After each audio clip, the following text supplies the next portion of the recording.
তখন পৃথিবীর মতো আসমানও ছিল না, জমিনও ছিল না। তো আল্লাহ রাব্বুল আলামিন সর্বপ্রথম যে জিনিসটা সৃষ্টি করেছিলেন, তৈরি করেছিলেন, সেটার অবস্থা একটা মতি। কি বলে ভাই? একটা মতি আল্লাহ তাআলা সৃষ্টি করলেন। সেই মতি সৃষ্টি করার পরে এই মতির দিকে আল্লাহ রাব্বুল আলামিন দৃষ্টিপাত করলেন। তিনার এই দৃষ্টিপাতের দ্বারায় আল্লাহ রাব্বুল আলামিনের নূরের তাকানিতে এই মতিটা গলে যায়, গলে পানিতে পরিণত হয়। আল্লাহ রাব্বুল আলামিন এই পানিটাকে করলেন ঘোরালেন। কতদিন পর্যন্ত? 40 দিন পর্যন্ত এই পানিটা করছেন, ঘুরিয়েছে। এই পানি ঘোরানোর পরে এরপর আল্লাহ রাব্বুল আলামিন এই পানির ভেতর থেকে বুদবুদ করে কিছু আপনার ফেনা তৈরি করলেন। এই বুদবুদ করে যে ফেনা তৈরি হলো, এক সময় দেখা গেল যে এই ফেনাটা বিশাল আকারে রূপ ধারণ করলো। এই পানিতে ফেনা তৈরি করলেন। তৈরি করার পরে আল্লাহ রাব্বুল আলামিন এর মধ্যে বাতাস প্রবাহিত করে দিলেন। সেই বাতাসের এই পানির ভিতরে যে ফেনা, এটারে আপনার সাগরের ঢেউতে যেমন পানিকে আপনার সাগরের উপরে উঠে যায়, ঠিক এই বুদবুদকে আল্লাহ রাব্বুল আলামিন তখন পৃথিবীর মধ্যে এখনো মাটি তৈরি হয় নাই। এই বুদবুদ থেকে আল্লাহ রাব্বুল আলামিন পানির ফেনা থেকে আপনার ঢেউর মাধ্যমে এই পানি থেকে যে ফেনাটা যেখানে আল্লাহ তাআলা ফলাইছে, সেখানে আল্লাহ তাআলা কি করেছে? জমিন তৈরি করেছে। সুবহানাল্লাহ।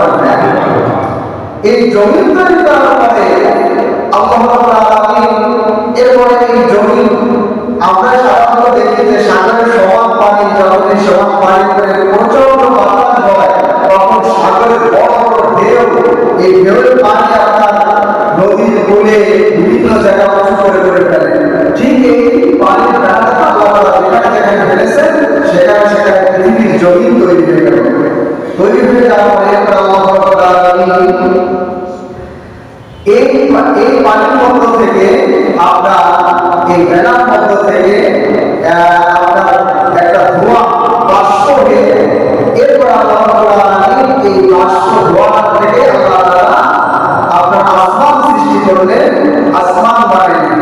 আল্লাহ আসমানও বানাইলেন, জমিনও বানাইলেন। আসমান বানাইলেন, জমিনও বানাইলেন আল্লাহ তাআলা এইভাবে। বানানোর পর আল্লাহ রাব্বুল আলামিন সর্বপ্রথমে আমরা সবসময় বলে থাকি, আমাদের দেশে একটা বিষয় অনেক তর্ক-বিতর্ক হয়ে থাকে। তো আল্লাহ রাব্বুল আলামিন এরপরে কি করলেন যে আদম সৃষ্টি করার আগে আল্লাহ রাব্বুল আলামিন অর্থাৎ ফেরেশতাকে আল্লাহ তাআলা তৈরি করেছেন। তো ফেরেশতাকে আল্লাহ তাআলা কি দ্বারা তৈরি করেছেন? নূর দ্বারা। ফেরেশতা কি দ্বারা তৈরি হবে? নূর দ্বারা। এরপর আল্লাহ রাব্বুল আলামিন জিন জাতিকে সৃষ্টি করলেন। জিন জাতিকে কি দ্বারা সৃষ্টি করলেন? আগুন দ্বারা। আর মানুষ জাতিকে আল্লাহ তাআলা সৃষ্টি করলেন কি দ্বারা? মাটি দ্বারা। আচ্ছা বলেন দেখি ভাই, যে জিনিসের শুরু করতে যা, শেষও তাই হবে। তাহলে আমরা স্পষ্টভাবে যেটা বুঝি, সেটা হচ্ছে আল্লাহ তাআলা এই যত ফেরেশতা আছে সব ফেরেশতা আল্লাহ তাআলা নূর দ্বারা বানায়। যত জিন জাতি আছে সব জিনকে আল্লাহ তাআলা আগুন দ্বারা বানায়। এবং আমাদের প্রথম মানুষ, আমাদের সকলের আদি পিতা ইব্রাহিম আলাইহিস সালামকে আল্লাহ বানাইলেন মাটি দ্বারা। এর ভিতরে কোনো ভুল আছে? স্পষ্ট কথা, আল্লাহ তাআলা এইভাবে বানাইলেন। তবে এখন আমাদের দেশের মানুষ, আমাদের যে 1,24,000 মহব্বতের 2,24,000, বিশেষ করে আমাদের মাটির তৈরি, নারকেলের তৈরি, এই নিয়ে আমাদের দেশে বেশ খেলাধুলা আছে না? আমার ভাইরা, তাহলে এরা আমরা স্পষ্টভাবে আমরা এগুলো জানি যে এইগুলো সৃষ্টি আল্লাহ তাআলা এইভাবে করেছেন। তবে আমাদের নবী যে মাটির তৈরি, কিন্তু তিনার ভিতরে যে নূর নাই, এটা তো হতে পারে না। শুধু আমার আপনার নবী নয়, বরং যত নবী এসেছিল প্রত্যেক নবী মাটির সৃষ্টি। তবে প্রত্যেক নবীর ভিতরে আল্লাহ তাআলা ওহী নামক নূর, ওহী নামক কি বলেন? পরিসর নূর না বলেন? সব এই ওহী নামক নূর প্রত্যেক নবীর ভিতরে দিয়েছেন। সুবহানাল্লাহ। সুবহানাল্লাহ বলেন। তাহলে কিন্তু আপনারা ঝামেলা থাকে না, তাহলে নবীদের মতো এই নবী নামক নূর দিয়ে আল্লাহ তাআলা ভরপুর করে দিয়েছেন। এরপরে দেখেন ভাই যে আল্লাহ তাআলা এইভাবে মানুষ বানানোর পরে তখন আল্লাহ তাআলা মানুষ বানাইলেন। তো আল্লাহ রাব্বুল আলামিন আসমান বানাইলেন, জমিন বানাইলেন, জমিন বানানোর পরে এখনো মানুষ সৃষ্টি করে নাই। তো এর ভিতরে আল্লাহ রাব্বুল আলামিন ফেরেশতাদেরকে আহ্বান করলেন, ডাকলেন, ডেকে বললেন ইন্নী জাইলুন ফিল আরদি খলিফা। আল্লাহ রাব্বুল আলামিন ফেরেশতাদেরকে ডেকে বললেন, আমি দুনিয়ার কিছু প্রতিনিধি বানাইতে চাই। ইন্নী জাইলুন ফিল আরদি খলিফা আতাজআলু ফিহা মান ইউফসিদু ওয়া ইয়াসফিকু الدماء ونحن نسبح بحمدك ونقدس لك قال إني أعلم ما لا تعلمون। আল্লাহ তাআলা ফেরেশতাদেরকে রক্ষা করলেন, জমিনের মধ্যে আমি আরো একটা প্রতিনিধি বানাইতে চাই, সেই প্রতিনিধি হলো মানব জাতি। ফেরেশতারা তোমরা কি বলো? ফেরেশতারা তখন বলেছিল আপনি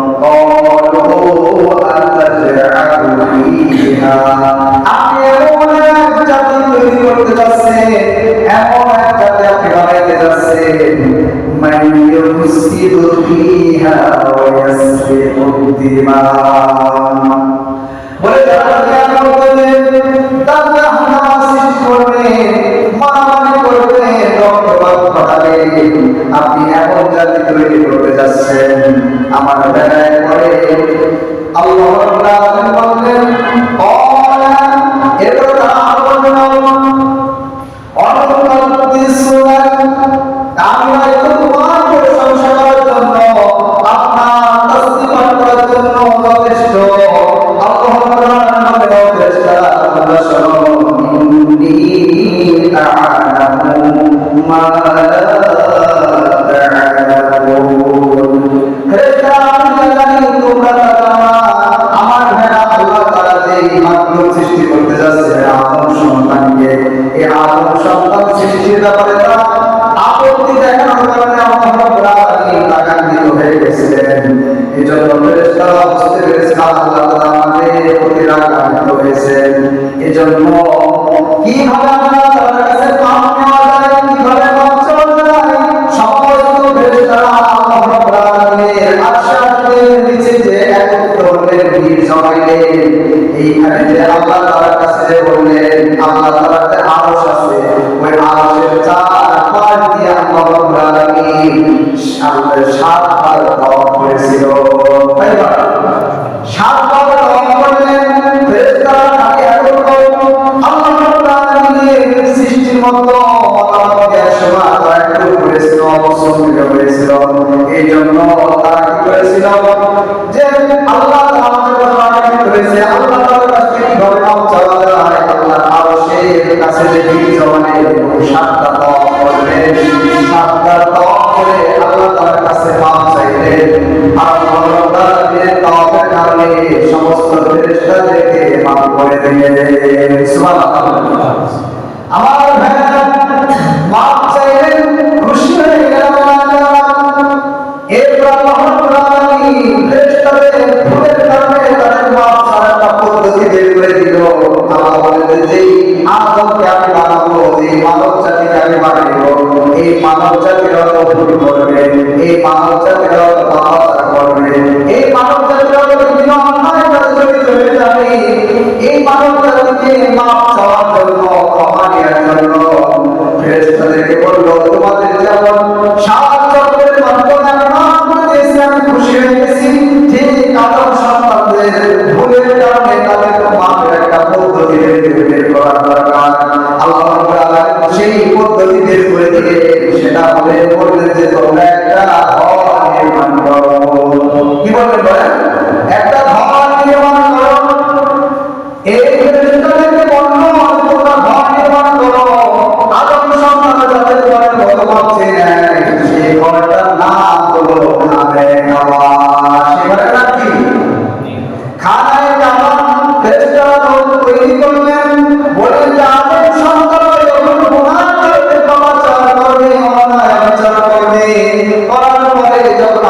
সন্তান আল্লাহ তাআলার কাছে মাফ চাবে, মাফ চাওয়ার জন্য তাদের ক্ষমা পাওয়ার জন্য আমি কাঁটায় কাবা তৈরি করে দিলাম।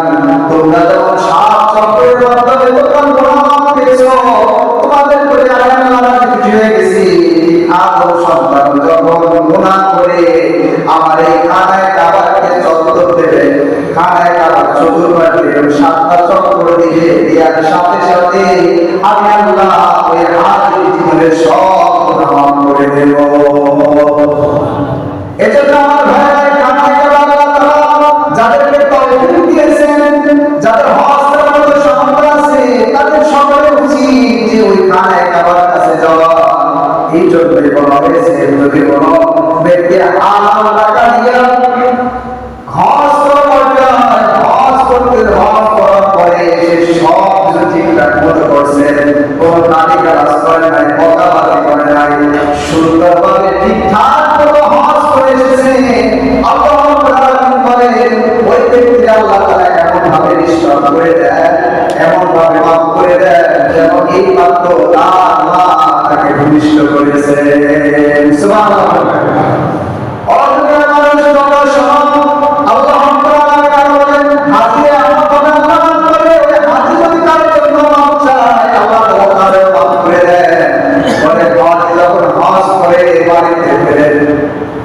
হাজিরে বলা হয়েছে হাজি তুমি তাড়াতাড়ি করে ঘরে বেরো না, বরং তোমার সাথে যারা দেখতে যাবে, দেখা করতে যাবে, ঘরে ঢোকার আগ পর্যন্ত যারা প্রতিবন্ধ অপেক্ষা করবে, অপেক্ষা করার পর তোমার কাছে যারা মা তোমার কাছে বলবে যে তুমি আমার জন্য একটু দোয়া করো, আমার জন্য একটু আল্লাহ তাআলার কাছে ক্ষমা প্রার্থনা করো, বলে ওই হাজি ঘরে ঢোকার আগ পর্যন্ত যত মানুষের জন্য ক্ষমা প্রার্থনা করবে আল্লাহ রাব্বুল আলামিন তাদের গুনাহগুলো মাফ করে দিবে।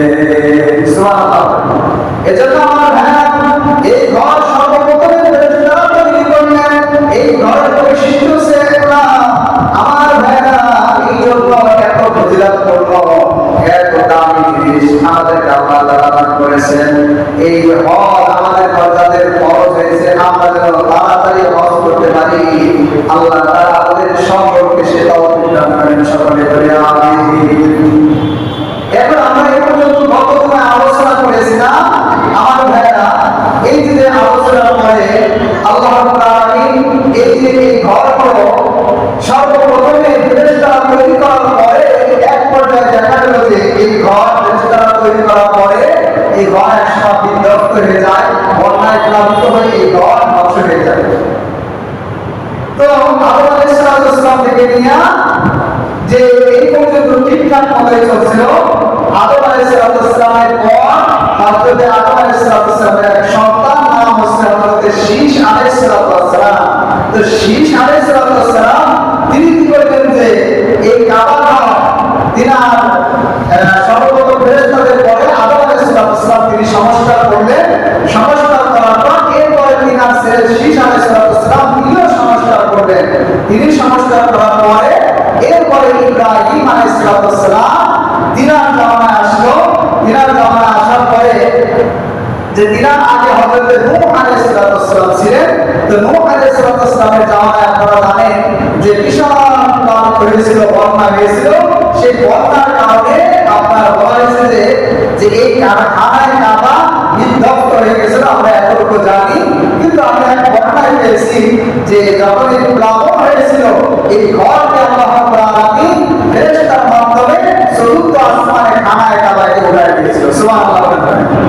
চতুর্থ আসমানের মধ্যে এই খানায় কাবাকে তুলে দেওয়া হয়। আমার ভাইরা এরপরে বলা হলো যে এই খানায় কাবাটা ঠিক আপনার কিসের মতো, বলে এই খানায় কাবার উপরে আরেকটা কাবা আছে যেটা বাইতুল মামুরে আপনার অবস্থিত। তো ওই বাইতুল মামুরে যে কাবা ঘর আছে সেই কাবা ঘরের মধ্যে আমাদের কাবা ঘরটা নির্মাণ করা হয়েছে। তো ইব্রাহিম আলাইহিস সালামের জামানায় এসে ইব্রাহিম আলাইহিস সালাম দেখলেন যে প্লাবিত হওয়ার পরে নূহ আলাইহিস সালামের জামানা শেষ হয়ে যাওয়ার পরে ওই যে আমাদের খানায় কাবা ওখানে কোনো অস্তিত্বই ছিল না, অস্তিত্ব ছিল না। আল্লাহ রাব্বুল আলামিন এই খানায় কাবাকে আবার যে প্রতিষ্ঠিত করবে, নির্মাণ করবে, সেই নির্মাণ করার জন্য ইব্রাহিম আলাইহিস সালামকে বললেন ইব্রাহিম তুমি আমার এই ঘরকে আবার নির্মাণ করো। তারপর বলে ঘর নির্মাণ না, বলেন আল্লাহ তাআলা বলেছিলেন যে তুমি ভিত্তির উপরে ঘরটা উঁচু করো। ভিত্তির উপরে, যেমন আমাদের এখানে একটা ভিত্তি স্থাপন হয়েছে না মসজিদে, নিচের থেকে বলা হয় ভিত্তি, এরপর থেকে বলা হয় উঁচু করা। যে বললেন যে তুমি কি করো, আল্লাহ তাআলা কোরআন কারীমের মধ্যে সেই কথাটা কি বলছিলেন ইব্রাহিম আলাইহিস সালামকে, আল্লাহ তাআলা বলছেন ইন্না আউওয়ালা বাইতিন উদিয়া লিন-নাসি আল্লাযী বিবাক্কাতা মুবারাকান ওয়া হুদান লিল-আলামিন। ইব্রাহিম আলাইহিস সালাম যেমন বললেন ইন্না আউওয়ালা বাইতিন উদিয়া লিন-নাস, মুসলমানদের মানুষের জন্য সর্বপ্রথম ঘর, ইন্না আউওয়ালা বাইতিন উদিয়া লিন-নাস, সর্বপ্রথম ঘর যে ঘরটা হচ্ছে বাক্কা। এই মুবারকপূর্ণ ঘর তুমি কি করো, এই মুবারকপূর্ণ ঘর যে ঘরের মধ্যে মানুষের জন্য হেদায়েত রয়েছে, বরকত রয়েছে, এই হেদায়েতপূর্ণ ঘরের কথা আল্লাহ তাআলা বলেন যে এই ঘরটা অনেক বড় দামি ঘর, এটা তোমার সংস্কার করা লাগবে, এই ভিত্তি আবার উঁচু করা লাগবে, ভিত্তি থেকে উঁচু করা লাগবে। আমার ভাইরা, এই ঘরটা যেমন একটা ঘর, এটা অনেক গুরুত্বপূর্ণ ঘর, এটা আমাদের জন্য নিরাপত্তা দানকারী একটা ঘর। এই ঘরের কথা আল্লাহ তাআলা বলেন যে এখন এখানে আল্লাহ তাআলা বলেন ঘরটা হচ্ছে বিবাক্কাতা মুবারাকা, যে এটা মক্কায় অবস্থিত। এখন মক্কা নিয়ে কথা বলা হয়েছে, মুফাসসির কি আমরা বলেছে এই মক্কাটা কেউ কেউ বলছে যে মক্কারে কি বলা হয়, মক্কা বলা হয়, আবার কেউ কেউ বলছে না মক্কা মক্কার মধ্যে একটা বিশেষ জায়গার নাম, আবার কেউ কেউ বলেছে যে না এটা হচ্ছে যে আমাদের এই যে খানায় কাবা এটাকেই বলা হয়েছে মক্কা বলে তার পরিচিত। আবার কেউ বলছে না এটা হচ্ছে মক্কারই প্রাচীন যুগের নাম ছিল মক্কা, প্রাচীন যুগের নাম ছিল মক্কা। আমার ভাইরা, মূল কথা হলো যে মানুষের যে এক এক সময় একটা নাম, প্রাচীন নাম থাকতে পারে, তাই না ভাই? যেমন প্রাচীন নামের আগে আমাদের যে আমাদের এখন রাজধানী কি বলেন থেকে ভাই, ঢাকা আমাদের রাজধানী, কিন্তু এটা আমাদের এই রাজধানীর নাম আগে ছিল কি বলেন দেখি, জাহাঙ্গীরনগর ছিল। আমাদের এই ঢাকার যে প্রাচীন নাম ছিল কি জাহাঙ্গীরনগর। যেমন সিলেটের নাম আগের একটা নাম ছিল, সেটার নাম কি বলেন দেখি, সিলেটের আগের নাম ছিল জালালাবাদ। কি নাম ছিল বলেন, জালালাবাদ ছিল আগের নাম, প্রাচীন নাম ছিল জালালাবাদ। এরপরে চট্টগ্রামের নাম ছিল ইসলামাবাদ, চট্টগ্রামের নাম কি ছিল ইসলামাবাদ। এরপরে কুমিল্লার নাম ছিল ত্রিপুরা, কুমিল্লার নাম ছিল কি ত্রিপুরা। তো এরপরে নোয়াখালীর নাম ছিল সুনারপুর। কি নাম ছিল, এই দেখেন প্রাচীন নাম থাকতেই পারে। তো বলছে এই মক্কার নামও এরকম প্রাচীন যুগে এর নাম ছিল, এর প্রাচীন নাম ছিল মক্কা। আমার ভাইরা, এরপরে এইভাবে ইব্রাহিম আলাইহিস সালামকে এবং ইসমাঈল আলাইহিস সালামকে আল্লাহ তাআলা সম্বোধন করে বললেন ওয়াইদ ইয়ারফাউ ইব্রাহিমুল কওয়াইদ মিনাল বাইতি ওয়া ইসমাঈলু রব্বানা তাকাব্বাল মিন্না ইন্নাকা আনতাস সামিউল আলীম। ইব্রাহিম আলাইহিস সালাম তিনি এবং ইসমাঈল আলাইহিস সালাম যখন দুইজনে এই কাজ করার জন্য আল্লাহ তাআলা নির্দেশ করলেন, ওয়াইদ ইয়ারফাউ ইব্রাহিমুল কওয়াইদা, বললেন যে ইয়ারফাউ মানে উঁচু করা। আল্লাহ বলে যে ইব্রাহিম তুমি তোমার এই যে এই ঘর খানায় কাবাকে বললেন যে এই ভিত্তিতে আপনি উঁচু করেন। আল্লাহ তাআলা এই কথা বললেন এবং সঙ্গী হিসেবে রাখেন ইসমাঈলকে, সঙ্গী হিসেবে ইসমাঈলকে রাখেন। আমার ভাইরা, এই নির্দেশ দিলেন, নির্দেশ দেওয়ার পরে ইব্রাহিম আলাইহিস সালাম এবং ইসমাঈল আলাইহিস সালাম দুইজনে সুন্দরভাবে এই কাজে আঞ্জাম দিলেন, কাজ করতে থাকলেন। কাজ করা যখন শেষ হলো, শেষ হওয়ার পরে এরপরে ইব্রাহিম আলাইহিস সালাম আল্লাহ তাআলার কাছে দোয়া করলেন, রব্বানা তাকাব্বাল মিন্না ইন্নাকা আনতাস সামিউল আলীম। ইব্রাহিম আলাইহিস সালাম আল্লাহ তাআলার কাছে দোয়া করলেন, হে আল্লাহ, আমি এবং ইসমাঈল আলাইহিস সালাম তোমার এই ঘর নির্মাণ করলাম, রব্বানা তাকাব্বাল মিন্না, আমাদের এই প্রচেষ্টাকে আপনি কবুল করে নেন। সুবহানাল্লাহ।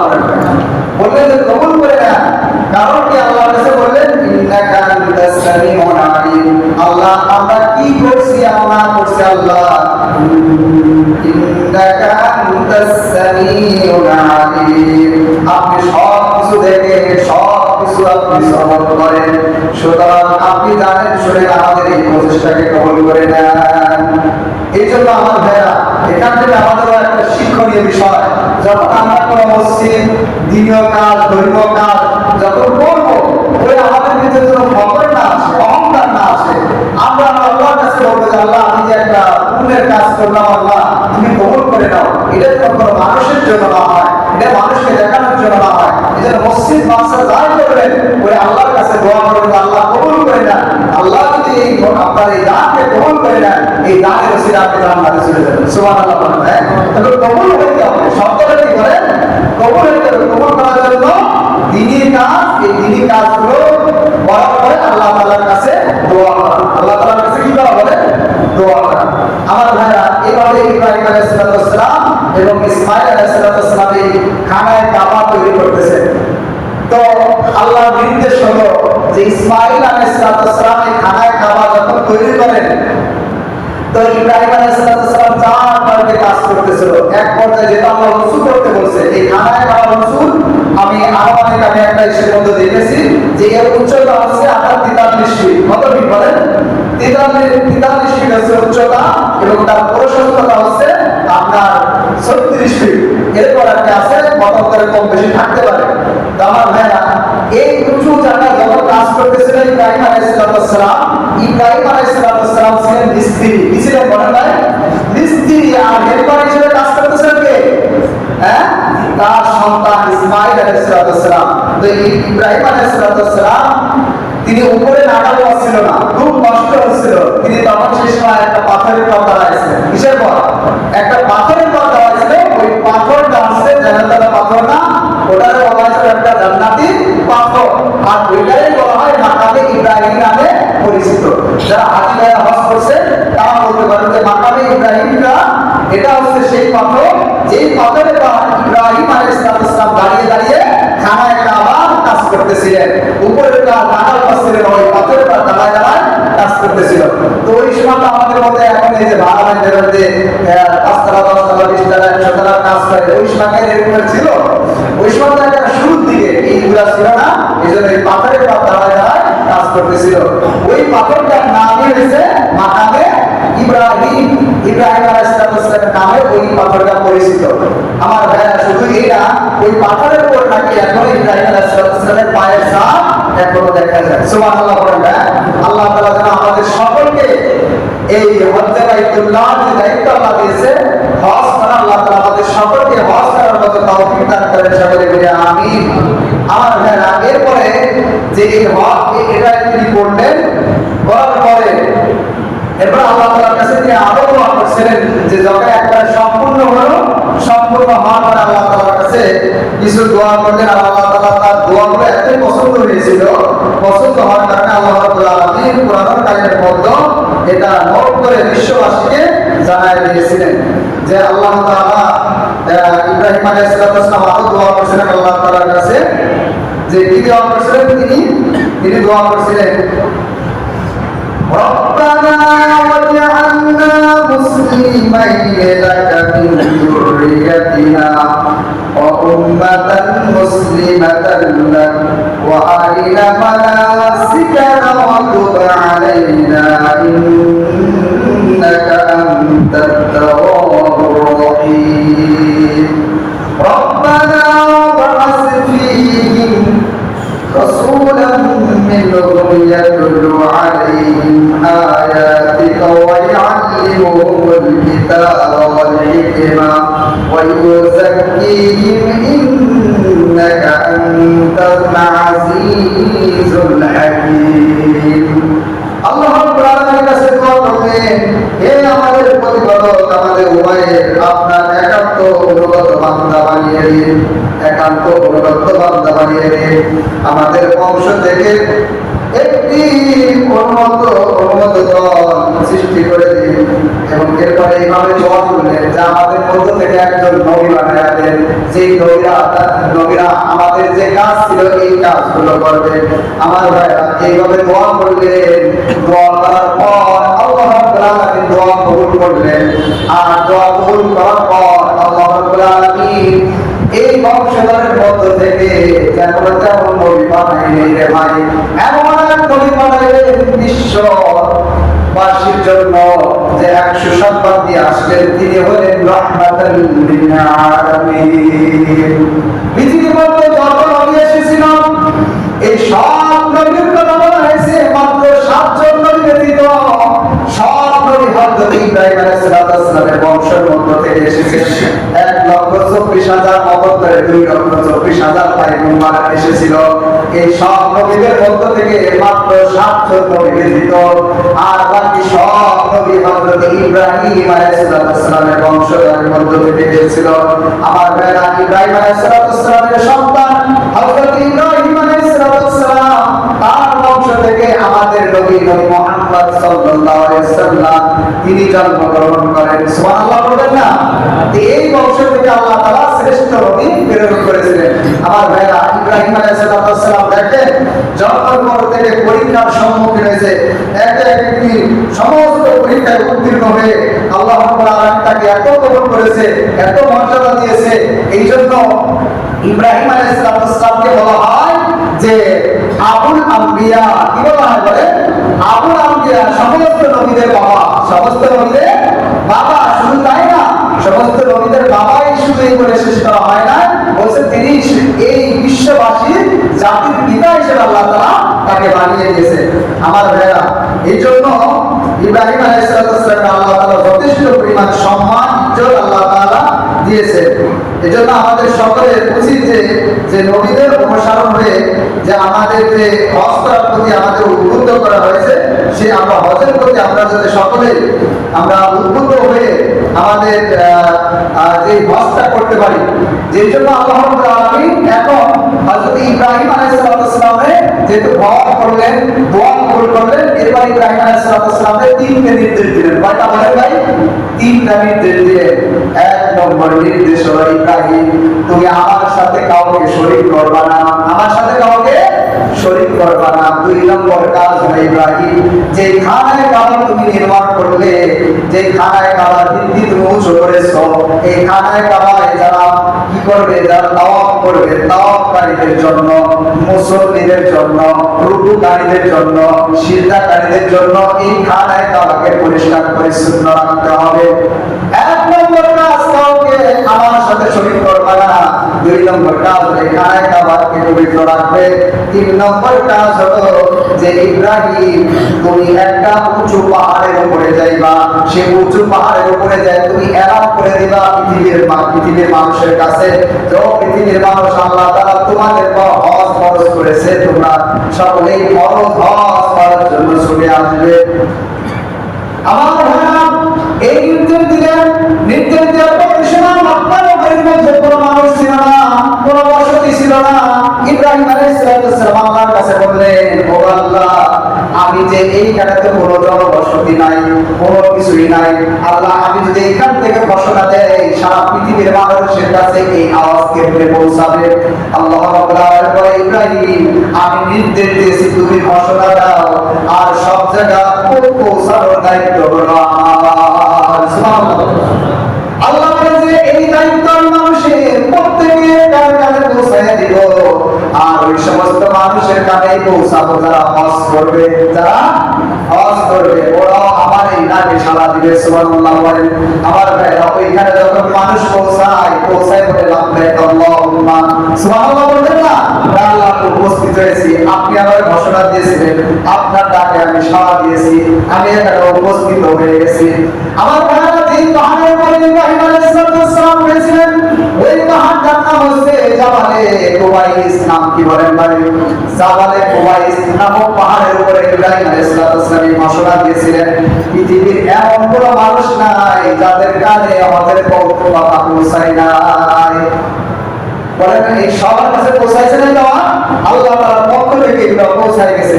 আমার ভাইরা, এই পাহাড়ের কাছে এসে এই ঘোষণা দেওয়ার পরে আমার ভাইরা এরপরে বলা হয়েছে যে এই পাহাড়ের আপনার সর্বপ্রথম আপনার এই পাহাড়ের উপরে আরো একটা এখন যে অবস্থায় আছে এই পাহাড়টা, বলা হয়েছে ওই রাজা বাদশাদের বাড়িঘর ওই পাহাড়ের উপরে আছে। যে জায়গা ইব্রাহিম আলাইহিস সালাম দাঁড়িয়ে এই ঘোষণা দিয়েছিলেন, ওই জায়গাটায় এখন রাজা বাদশাহরা তারা বাড়ি ঘর করেছে। এরপরে বলা হয়েছে যে শুধু বাড়ি ঘর না, ওই জায়গাটার একটা নাম রাখছে রুকসুল মালাকি, নাম রাখছে ওই জায়গাটার নাম। রাসূল করিম সাল্লাল্লাহু আলাইহি ওয়াসাল্লাম সর্বপ্রথম যেই পৃথিবীর মধ্যে যে মাদ্রাসাটা নির্মাণ করেছিলেন রাসূল করিম সাল্লাল্লাহু আলাইহি ওয়াসাল্লামের হাত ধরে, সেইটাও ওইখানে এবং ওই জায়গার মধ্যে মাদ্রাসা নির্মাণ করেছিলেন, যে মাদ্রাসার নাম আছে দারুল আরকাম। নাম কি বলেন ভাই? দারুল আরকাম। এটা হচ্ছে এই সর্বপ্রথম মাদ্রাসা। আমার ভাইরা শুধু এই না, আমরা শুনছি না রাসূল করিম সাল্লাল্লাহু আলাইহি ওয়াসাল্লাম আঙ্গুলের ইশারায় চাঁদকে দুই টুকরা করেছে। আমার ভাইরা সেটাও এই পাহাড়ের উপরে রাসূল করিম সাল্লাল্লাহু আলাইহি ওয়াসাল্লাম দাঁড়ায়া আপনার ইশারা করেছিলেন, আর ইশারা করার সাথে সাথে পাহাড়টা কি হয়ে গেছিল? দুই টুকরা হয়ে গেছিল, চারটা দুই টুকরা হয়ে গেছিল। আমার ভাইরা সেটার নাম হচ্ছে এই পাহাড় জাবালে কুবাইস। নাম কি বলেন ভাই? জাবালে কুবাইস। এটা হচ্ছে পৃথিবীর মধ্যে সর্বপ্রথম পাহাড়, পৃথিবীর মধ্যে সর্বপ্রথম পাহাড়। আমার ভাইরা এইভাবে আপনার এই ঘরটা এইভাবে ধীরে ধীরে আপনার হয়ে আসতেছিল। এইভাবে আপনার সংস্কার করলেন ইব্রাহিম আলাইহিস সালামের পরে আপনার আমালিকা একটা সম্প্রদায়, তারা সংস্কার করলেন, জুরহাম গোত্র সংস্কার করলেন, তারপরে কুসাইদ বিন কিলাব গোত্রের মানুষ সংস্কার করলেন, এরপরে মুদার সম্প্রদায় আপনার সংস্কার করলেন। এরপরে রাসূল করিম সাল্লাল্লাহু আলাইহি ওয়াসাল্লাম তিনি মক্কার যে সমস্ত কুরাইশরা ছিল তাদেরকে দিয়ে তিনি অনেক জায়গার কাজ করেছে। রাসূল করিম সাল্লাল্লাহু আলাইহি ওয়াসাল্লাম চার মাসে কাজ করতে পারছেন না, একটা মাসে কাজ বাকি ছিল, যেটা হচ্ছে অর্থনৈতিক অবস্থা সংকট থাকার কারণে একটা মাসে কাজ করতে পারছিল না। এজন্য ওই একটা মাস কাজ বাকি ছিল, ওটা হাজার বিন ইউসুফের আমলে এসে ওটা সংস্কার হয়। এবং রাসূল করিম সাল্লাল্লাহু আলাইহি ওয়াসাল্লাম 4 মাসে কাজ করার পর রাসূল করিম সাল্লাল্লাহু আলাইহি ওয়াসাল্লামের নিজ হাতে হাজরে আসওয়াদটা এখন যারা ওই ধরা বা স্পর্শ করার যুবকের সুবাদ হয়েছে, ওটা রাসূলুল্লাহ সাল্লাল্লাহু আলাইহি ওয়াসাল্লামের নিজ হাতে ওখানে স্থাপন করা আছে, ওটা সংস্কার হয় না। তাই বর্তমান কথা হচ্ছে, আমরা বলেছিলাম গত জুমায় যে বাদশা ফাহাদ বিন আব্দুল আজিজের আমলে এসে ব্যাপক আকারে সংস্কার করা হয়েছে। এরপর কথা হচ্ছে যে আর কোনো সংস্কার করা যাবে না, দেওয়া যাবে না। কারণ এখন যে রাজা আপনার রাজা বাদশা আসবে, তাদের নাম করার জন্য এক এক সময় একজন খানায় কি করবে, এক সাইডে ভাঙবে, ভেঙে আবার নির্মাণ করবে নিজের নাম ইয়ে করার জন্য। যেমন আমাদের দেশে আছে না, এক সরকার আসতে পারে, তার ওই দিন চলে যেতে চায়, ঠিক না? পরে সরকার এসে রেখে দেয়, আবার সে তার নিজে কি করতে চায়। এই যে ওলামায়ে কেরামের ফতোয়া যে এই নষ্ট করা যাবে না।